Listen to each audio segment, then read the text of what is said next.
Hello friends, welcome again. अभी हम जो बात कर रहे थे अभी हमने इलेक्ट्रॉनिक्स मटेरियल्स के बारे में पढ़ा था कि मटेरियल्स क्या होते हैं, किस तरीके से उनको यूज किया जाता है। ठीक है, अब जो हम बात करने वाले हैं अब हम बात करेंगे बेसिकली इलेक्ट्रॉनिक कंपोनेंट्स के बारे में।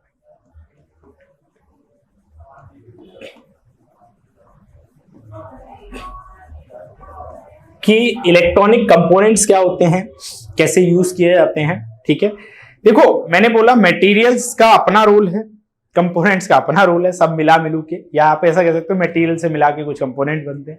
यही सब कुछ पूरा का पूरा खेल। ठीक है, अब जो इलेक्ट्रॉनिक कंपोनेंट्स हैं इनको बेसिकली दो कैटेगरी में डिवाइड किया गया है। फर्स्ट जो कैटेगरी हमारे पास आती है जिसको हम कहते हैं एक्टिव कंपोनेंट्स। क्या बोलते हैं? एक्टिव कंपोनेंट्स, ये डेफिनेशन एक आती है।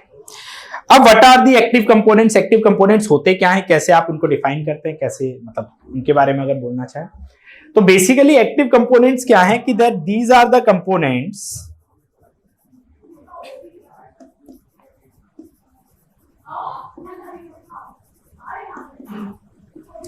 which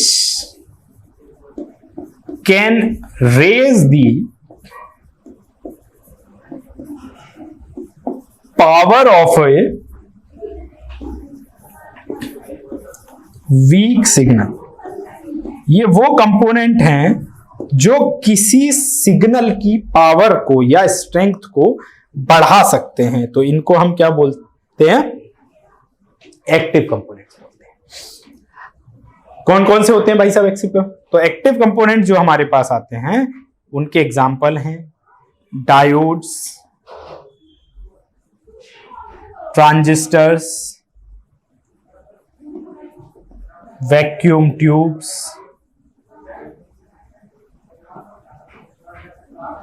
ठीक है, एटसेट्रा। ये है मॉसफेट वगैरह, ये सब हमारे एक्टिव कंपोनेंट्स में आते हैं। ठीक है, ये वीक सिग्नल की पावर को बढ़ाते हैं। ठीक, तो आगे आने वाले जितनी यूनिट्स हैं वो हम इन्हीं पे पढ़ेंगे, डायोड पे, ट्रांजिस्टर पे। ठीक है, आज की जो हमारी ये वाली कंपोनेंट वाली क्लास है ये फोकस रहेगी पैसिव कंपोनेंट्स पे, क्योंकि यूनिट 1 में उन्हीं के बारे में है।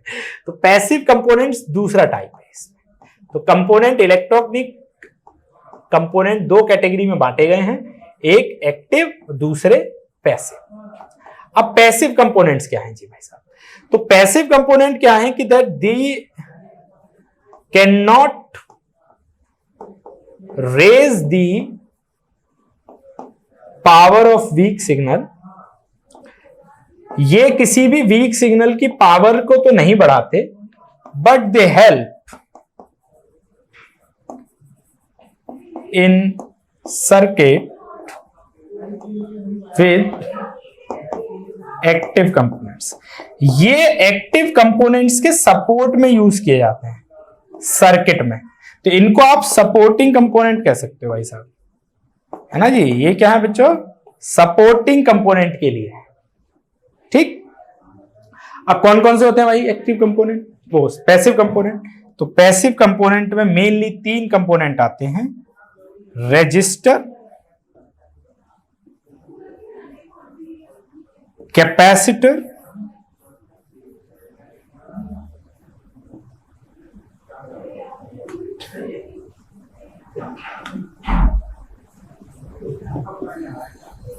इंडक्टर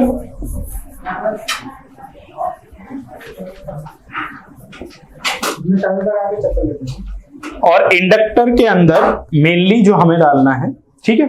अच्छा, इसमें इंडक्टर में एक क्लासिफिकेशन और है जिसको हम कहेंगे transformer.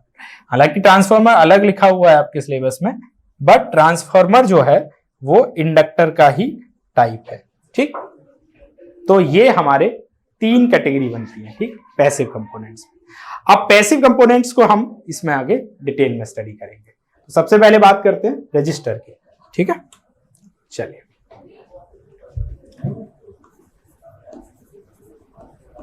So what are registers? तो आप लोगों ने सबने सुना होगा, पढ़ा होगा रजिस्टर्स के बारे में, या रेजिस्टेंस वर्ड सबने सुना है। ठीक है, रजिस्टर कम सुना होगा, रेजिस्टेंस ज्यादा सुना है। ठीक है, तो अब रेजिस्टेंस एक्चुअली क्या करता है सबको पता है। तो रेजिस्टेंस बेसिकली आपके सर्किट को, एक है ना जिसको आपने प्रतिरोधक समझा होगा, ठीक, तो रेजिस्टेंस क्या करता है, आपके सर्किट को ब्रेक, है ना, सर्किट में एक ऐसा ब्रेक ओवर लगाएगा कि आपका जो करंट का मोशन है वो मैनेज हो जाए, वो कम हो जाए, वो रुक जाए, तो it can obstruct the flow of current, यानी कि ये करंट के फ्लो को ऑब्स्ट्रक्ट कर देता है, रोक देता है, ठीक। तो अब रेजिस्टेंस तो जो है ना वो एक वो है, प्रॉपर्टी है, पर रेजिस्टेंस मिलेगा किससे, अचीव किससे होगा, तो उस डिवाइस या उस कंपोनेंट को हम रजिस्टर कहते हैं। जैसे मैं एक टीचर हूं, आई am a teacher, so this, ये एक रोल है, ये एक कंपोनेंट है कि टीचर होना एक कंपोनेंट है, but the property of a teacher is to teach, teaching is my property, teaching मेरी प्रॉपर्टी है, मैं आपको पढ़ा रहा हूं, this is the property of a teacher, ये मेरी एबिलिटी है, ये मेरी एक्टिविटी है, ठीक है, to teach, but I am a teacher. इसी तरह register is a component, register एक कंपोनेंट है और उसकी एबिलिटी, उसकी प्रॉपर्टी है टू गिव रेजिस्टेंस, रेजिस्टेंस देना उसकी प्रॉपर्टी है, उसकी एबिलिटी है, ठीक है। तो ये समझना, रजिस्टर, रेजिस्टेंस, कई बार लोग एक जैसी वाइवा बहुत कंफ्यूज करते हैं टीचर, अच्छा रेजिस्टेंस क्या होता है, रजिस्टर क्या होता है, तो उन्हें बोलो कि sir register is a component और हुईज प्रॉपर्टी इज रेजिस्टेंस। इसी तरह कैपेसिटर इज अ कंपोनेंट, उसकी property capacitance, inductor is a component, उसकी प्रॉपर्टी इंडक्टेंस, ये भी आगे पढ़ेंगे हम कैपेसिटर, इंडक्टर, ठीक, तो ये आपको क्लियर होनी चाहिए। चलिए, सो रजिस्टर क्या है, register is a passive component,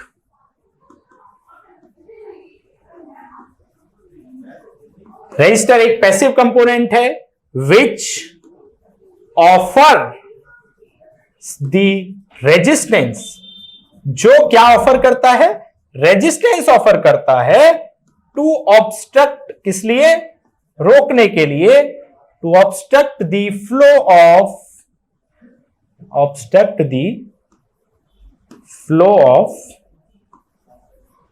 current in a circuit, एक सर्किट के अंदर करंट के फ्लो को रोकना, ये महान काम कौन कर रहे हैं, ये महान काम हमारे रेजिस्टेंस वाले या रजिस्टर वाले भाई साहब कर रहे हैं, ठीक।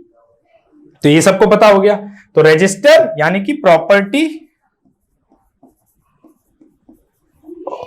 Of register is known as resistance, register की जो प्रॉपर्टी है उसको हम रेजिस्टेंस कहते हैं, ठीक है। इसकी यूनिट क्या होती है सबको पता है, ओहम इसकी यूनिट है, ठीक। तो रेजिस्टेंस को ओम्स में नापे जाते हैं, ठीक है। वैसे जनरली अगर आप देखेंगे तो के आपको मिलेगा 1K, 1K रेजिस्टेंस का मतलब हो गया 1000 ओम, ठीक। तो कई बार जब के के ऊपर लिखा हो ना, इसका मतलब वो 1000 के ऊपर ही चल रहा है, जैसे 10K का मतलब क्या हो गया, 1000 इंटू 10 यानी कि 10,000, ऐसे 100K का मतलब क्या हो गया, 100 इंटू 10,000। तो जनरली कई बार आप देखेंगे ना तो मार्केट में 1K, 10K, 100K इस तरीके से आपको रेजिस्टेंस मिलेंगे, या 100 ओम मिल जाएगा, 220 ओम मिल जाएगा, ठीक है।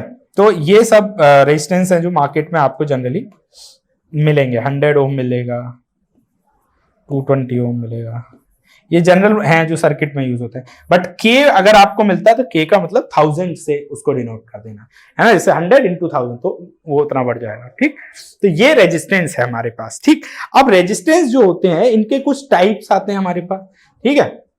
तो रजिस्टर जो है वो टोटली 3 टाइप के रजिस्टर्स होते हैं। अगर आपसे टाइप्स पूछते हैं, टाइप्स ऑफ रजिस्टर, ठीक है, तो एक तो हमारे पास आते हैं फिक्स्ड रेजिस्टेंस वाले, है ना, जिनकी रेजिस्टेंस वैल्यू फिक्स होती है, फिक्स्ड रेजिस्टेंस वैल्यू, यानी कि इनको फिक्स्ड रजिस्टर भी बोलते हैं कहीं कहीं, क्या बोलोगे, फिक्स्ड रजिस्टर,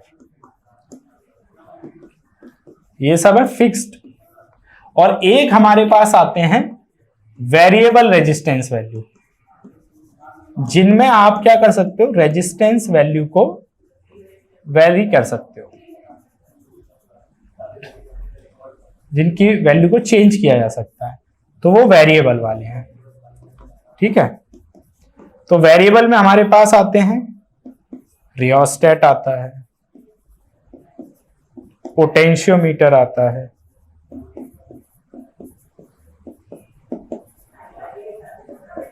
ठीक है, प्रीसेट आता है।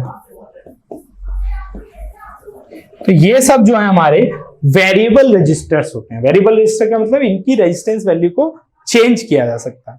और एक होते हैं फिक्स, जिनकी रेजिस्टेंस वैल्यू को चेंज नहीं किया जा सकता। तो अगर आप देखेंगे कि जिनकी रेजिस्टेंस वैल्यू चेंज नहीं होती, तो उसमें एक आते हैं वायर बाउंड रजिस्टर। क्या आते हैं? Wire bound.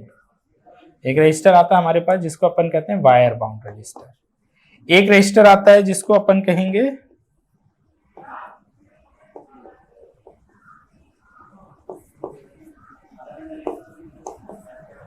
Carbon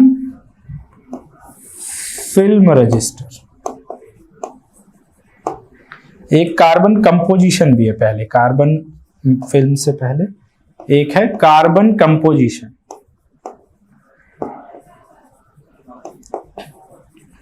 carbon composition, ठीक है, वायर बाउंड कार्बन कंपोजिशन। और एक हमारे पास आता है metal film register. Metal film register,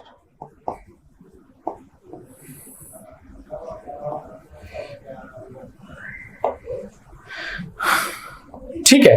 अब देखो हमारे पास ये आपको पता होगा कि जो रेजिस्टेंस है इसका सिंबल तो ऐसे बनता है ना, ये जनरल रेजिस्टेंस का सिंबल है, ठीक। इसके ऊपर आर लिख दो, ठीक। ऐसे अगर हमने कहीं बना दिया ये वाला जो सिंबल है रेजिस्टेंस का, तो ये डिपिक्ट करता है कि ये लोड है, यहां पे कोई लोड लगा हुआ है, लोड रेजिस्टेंस है। यही इसी रेजिस्टेंस को अगर आप ऐसे करके और इसके ऊपर ऐसे एरो मार दो, तो ये क्या हो जाएगा? ये वेरिएबल रजिस्टर का सिंबल होता है कि जिसकी वैल्यू बदली है, वेरिएबल है, ठीक है। ऐसी लोड पे भी मैं अगर सिंबल मार दूं तो ये एरो कहीं भी होगा वो वेरिएबल का है। कहीं कहीं आप ऐसे भी देखते होगे, एक ऐसे बना है रेजिस्टेंस और ऐसे एरो है, ठीक है। तो ये भी वेरिएबल है, बट ये पोटेंशियोमीटर को ज्यादा डिपेंड करता है, ठीक है, पोटेंशियोमीटर, ठीक। तो ये रेजिस्टेंस के सिंबल भी आपको पता होने चाहिए, ठीक। अब नेक्स्ट, जब हम टाइप्स की बात कर रहे थे तो टाइप्स में मैंने आपको बताया कि जिनकी वैल्यू फिक्स है, तो पेपर में क्वेश्चन जनरली नाम आ जाता है कि एक्सप्लेन या right the types of register, 1-2 number में, या वो इसमें कोई बहुत बड़ा क्वेश्चन तो आज तक वैसे नहीं आया, बट अगर कभी आता भी है तो आपको बस यही लिखना है कि 2 होते हैं फिक्स वेरिएबल, और इनके बारे में थोड़ी थोड़ी इंफॉर्मेशन लिखनी है कि ये कैसे, इनकी बनावट कैसी, कंपोजिशन कैसी। जैसे वायर बाउंड रजिस्टर क्या होता है, तो आपको उसके ना वो लिख देना, ये बनता कैसे कि वायर बाउंड रजिस्टर में क्या होती है। अगर आप वायर बाउंड रजिस्टर को देखेंगे ना, तो इसमें एक ऐसे करके गोल एक आपका वो होगा, एक बेस होता है, ठीक है। उस पर एक कंडक्टिंग वायर बांधी, मतलब हमारी रेजिस्टिव वायर होती है ऐसे,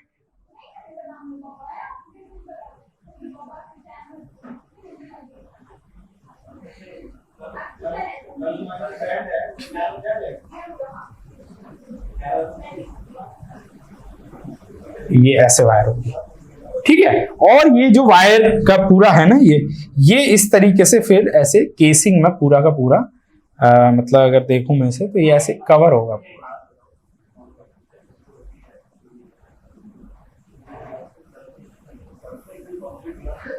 तो आपने क्या ऐसा हरे कलर का एक रजिस्टर देखा होगा, तो वो वायर बाउंड रजिस्टर होता है। इसमें ये 2 ऊपर टर्मिनल निकले होंगे, इनसे आप कनेक्शन कर सकते हो, ठीक है। इसके बाद हमारे पास कार्बन कंपोजिशन आता है। कार्बन कंपोजिशन रजिस्टर्स क्या है? सिंपल ऐसे आपकी एक छोटे से 2 रजिस्टर आपने देखे होंगे, है ना, ये रजिस्टर है। इसमें क्या होता है, कार्बन की रेजिस्टिव कंपोजिशन होती है। और जैसे आपको पता है रेजिस्टेंस एक तरीके का काम तो इंसुलेशन ही है ना, करंट को रोकना, तो उसमें कार्बन के ग्रेनुअल्स होते हैं, कार्बन ग्रेनुअल छोटे छोटे छोटे छोटे छोटे छोटे इसमें इस तरीके से भरे होंगे ग्रेनुअल्स,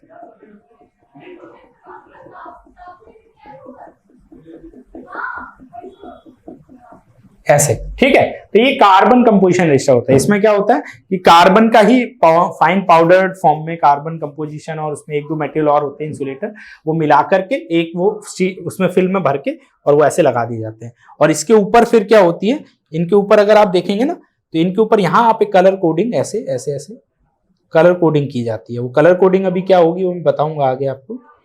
ऐसे यहाँ पे कलर कोडिंग, ठीक है। तो ये हमारा रेजिस्टेंस का काम हो गया, कार्बन कंपोजिशन। मेटल फिल्म में क्या होता है, होता बनावट कुछ इसी तरीके की होगी सभी की, रेजिस्टेंस बने ऐसे ही होते हैं लगभग सबका शेप और साइज में, ठीक है। बट इसमें क्या होता है, मेटल की फिल्म होगी तो थिन फिल्म और थिक फिल्म दो होते हैं।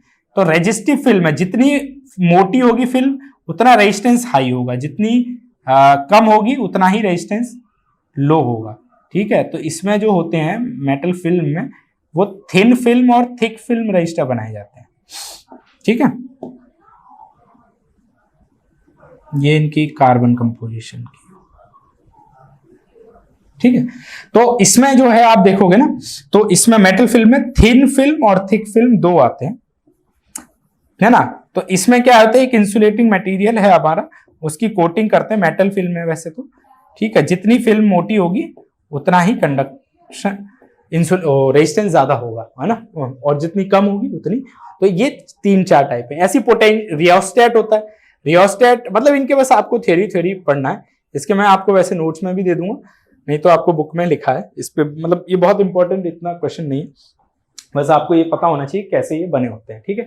रियोस्टेट में आप देखेंगे इस तरीके का एक बेस होता है, उसको ऊपर नीचे बदल के आप रियोस्टेट का यूज करते हैं। पोटेंशियोमीटर आप जो आपने फैन में देखा तो उसमें 2 फिक्स लेग एक मूवेबल लेग होती है, उससे मूव कर करके हम रेजिस्टेंस को बदलते रहते हैं, ठीक है। ये कुछ हमारे टाइप्स हैं, जो रेजिस्टेंस के टाइप्स हैं आपसे पूछे जाते हैं। तो आपको बस जनरली पता होना चाहिए कि हाँ these are the types of the registers, ठीक है। क्लियर है, आई गेस यहां तक सबको क्लियर होगा। गुड, चलिए नेक्स्ट चलें अब आगे। अब हमारे पास आता है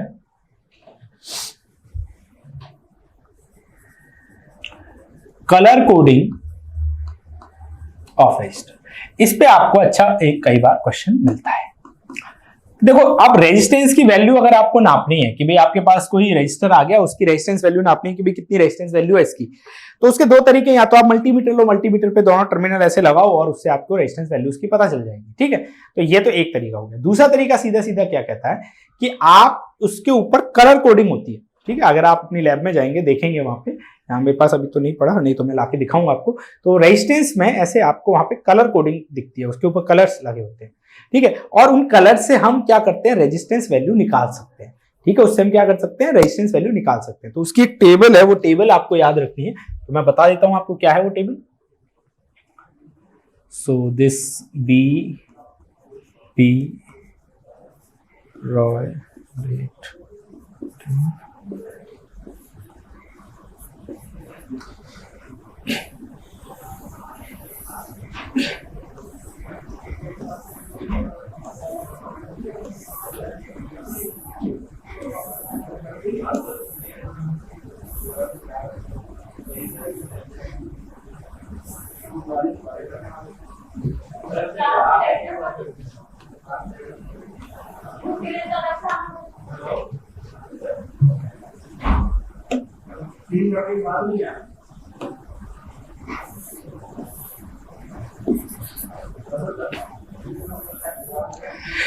सो इसको पढ़ने का या शॉर्ट फॉर्म याद करने का जो तरीका है, सो इट्स BB, है ना, ब्लैक, वो sorry BB Roy great Britain या भारत वेरी गुड वाइफ, ये इसका शॉर्ट फॉर्म है, BBROY ऐसे करके। तो BB रॉय ऐसे, great Britain very good wife ऐसे करके आप इसको याद कर सकते हैं, ठीक है। अब इसमें ये क्या है, ये देखिए, B इज फॉर, यहाँ पे B, this is black, next we have brown. मैं एक बार चेक भी कर लेता हूं, आई गेस ब्लैक ही पहले है, ऐसे तो मुझे याद था, ठीक है।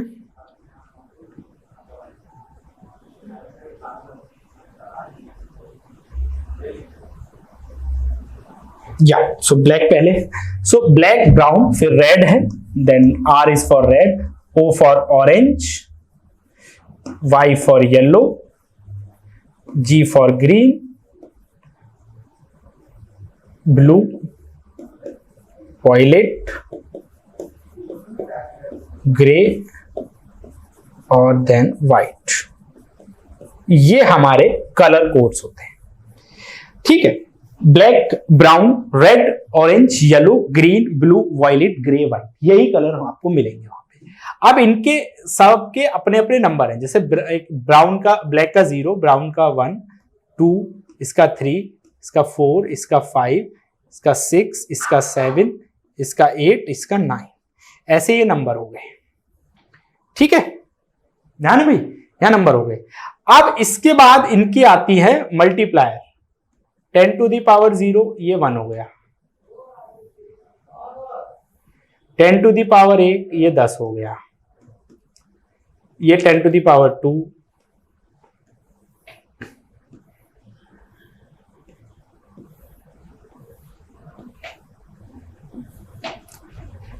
टेन टू द पावर ये 3, ये 10 raise to the power 4, 10 raise to the power 5, 10 to the power 6, 10 to the power 7, 10 to the power 8, 10 to the power 9।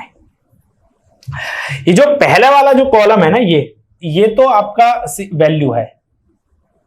जो सेकंड कॉलम है इसको मल्टीप्लायर बोलते हैं, मल्टीप्लायर। और जो ये थर्ड वाला कॉलम है इसको टॉलरेंस वैल्यू का है। ये वाला कॉलम टॉलरेंस का होता है।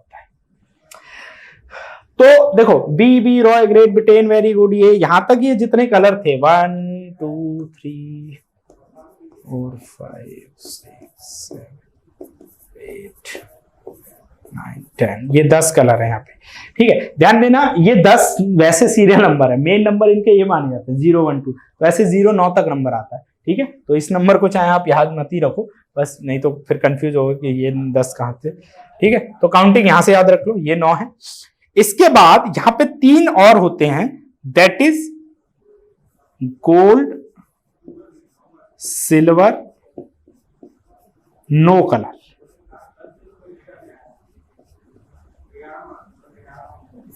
ये 3 होते हैं। इन 3 का ये कुछ नहीं लिया जाता, इनकी सिर्फ टॉलरेंस वैल्यू करी जाती है। गोल्ड की होती है ±5%, सिल्वर की होती है ±10%, और नो कलर की होती है ±20%, ठीक है। ये gold, silver, no colour, last में 3 कलर और होते हैं, ठीक है। ये अभी बताऊंगा क्या है ये सब। तो इनकी ये दोनों चीजें नहीं काउंट की जाती, सिर्फ टॉलरेंस वैल्यू काउंट की जाती है 5%, 10%, 20%, ठीक है।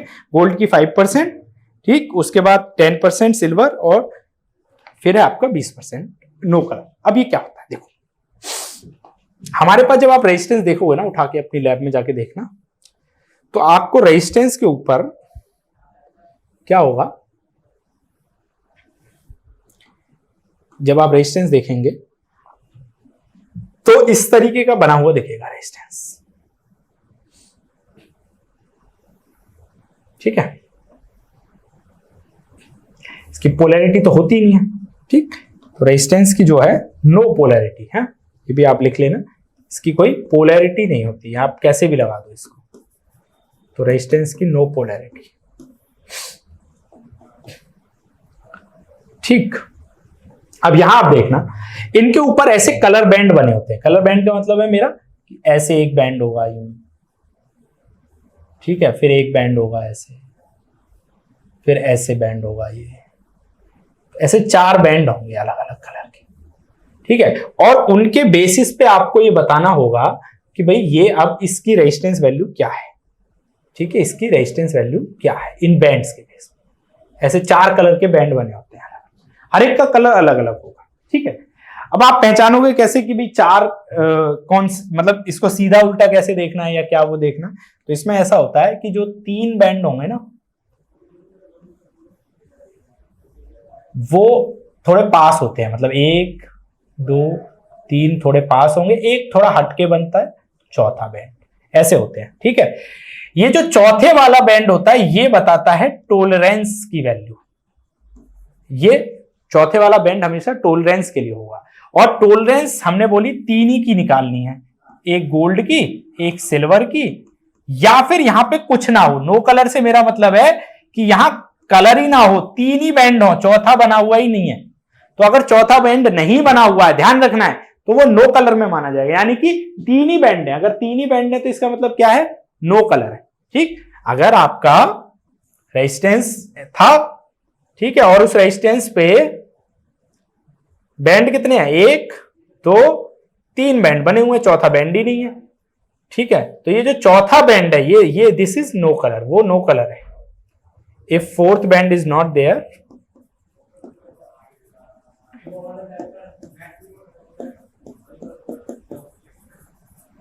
then it will treat as no color, तो उसको हम क्या करेंगे, नो कलर बोलेंगे। ठीक है, तो चौथे वाला जो बैंड है, फोर्थ बैंड है ना, हमारे पास फर्स्ट बैंड था, सेकंड बैंड था, थर्ड बैंड था, और एक था फोर्थ बैंड। तो ये जो फोर्थ वाला कलर बैंड होगा, ये हमेशा टॉलरेंस को बताएगा।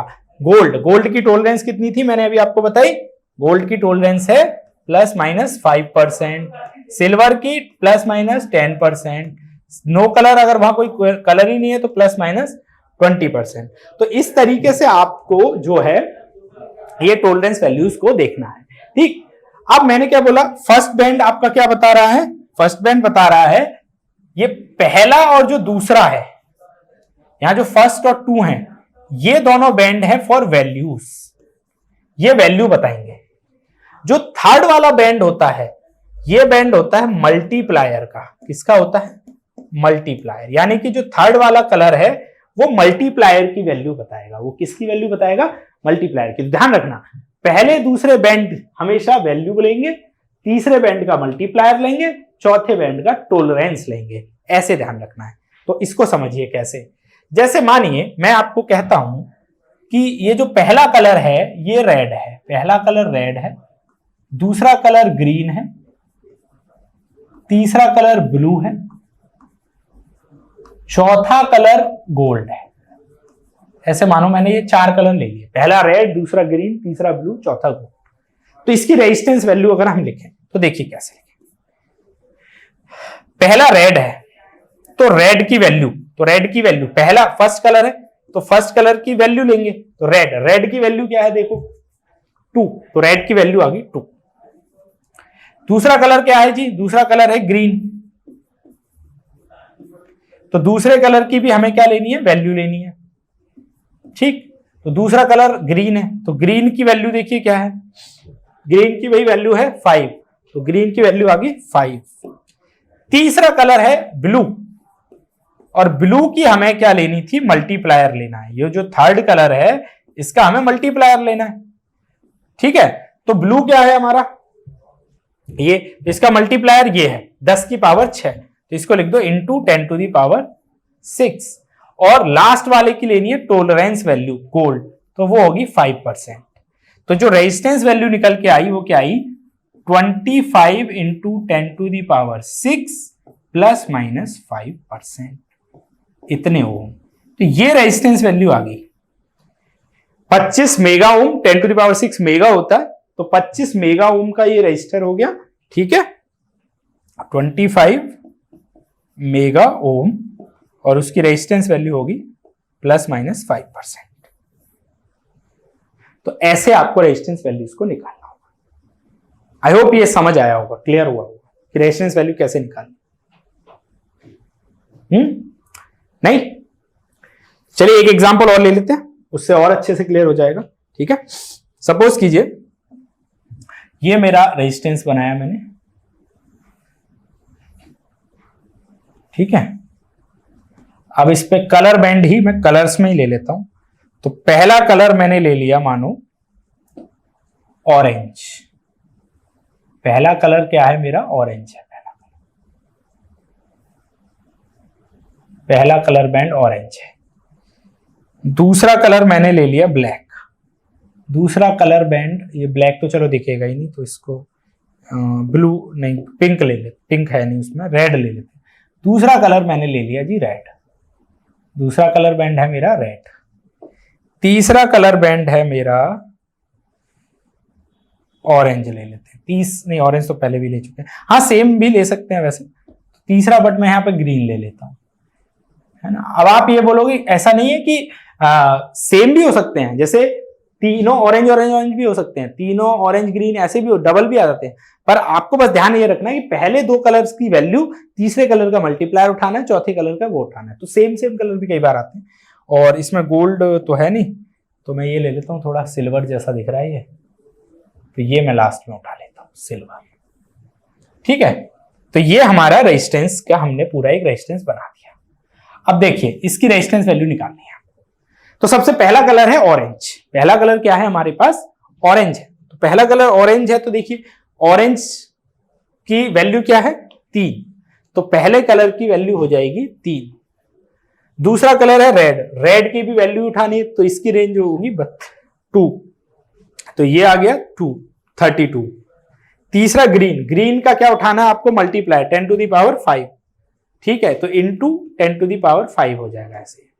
ठीक, और फिर प्लस माइनस टोलरेंस। तो सिल्वर है, तो सिल्वर, इसको हम सिल्वर मान रहे हैं, ये वाला कलर मैं सिल्वर ले रहा हूं। तो सिल्वर का टोलरेंस कितना है? Plus minus 10%। ठीक, तो जो रेजिस्टेंस वैल्यू बन गई वो ये बन गई। क्या बन गई? 32 गुणा 10 की पावर 5 प्लस माइनस 10% ओम, इतना हो गया ये। अब अगर इसको के की फॉर्म में लिखना है तो 332 कर दो यहां पे, तो 10 टू दी पावर 3 बच जाएगा यहां पे, है ना, प्लस माइनस 100 को 10। अब ये जो 10 टू दी पावर 3 होता है के होता है, तो इसको मैं लिख सकता हूं 3200 के ओम प्लस माइनस 10% टोलरेंस। ऐसे भी आप आंसर दे सकते हैं। ठीक है, तो ये आपको ध्यान देना कि आंसर कैसे देना है। क्लियर? कोई डाउट? बताइए बताइए। समझ आया कैसे निकालने हैं? गुड। तो ये आपको पता होना चाहिए, बार बार देख लीजिए, 2 बार देखिए, समझ में आ सकता है ना। अब यही मानो मैं अगर कलर सेम भी कर देता हूं तो भी निकल जाएगा। ठीक है, अगर सपोज करो सारे कलर ऑरेंज ले लो, पहला कलर ऑरेंज, दूसरा कलर भी ऑरेंज, तीसरा कलर भी ऑरेंज, चौथा कलर है नहीं मानो, ठीक है, तो भी क्या होगा? ये तीनों है, चौथा नहीं लिया मैंने, तो इसकी वैल्यू क्या निकल जाएगी? अगर वैल्यू निकालना हो मुझे तो ऑरेंज 3 है इसका। ठीक है, तो इसका मतलब क्या हो गया कि जो इसका वैल्यू बनेगा, पहला 3, ये भी 3, और ये 10 टू द पावर 3। ठीक, तो ये हो गया 33, ठीक, के 33 के का ये आपका बन गया। तो ऐसे निकाल सकते, ठीक, किलो। ठीक, 33 के का मतलब यहां किलो ओम है, 30 किलो। तो ऐसे आप कोई भी रेजिस्टेंस वैल्यू निकाल सकते हैं। ठीक है, आई गेस ये क्लियर रेजिस्टेंस का पूरा कॉन्सेप्ट। चलिए।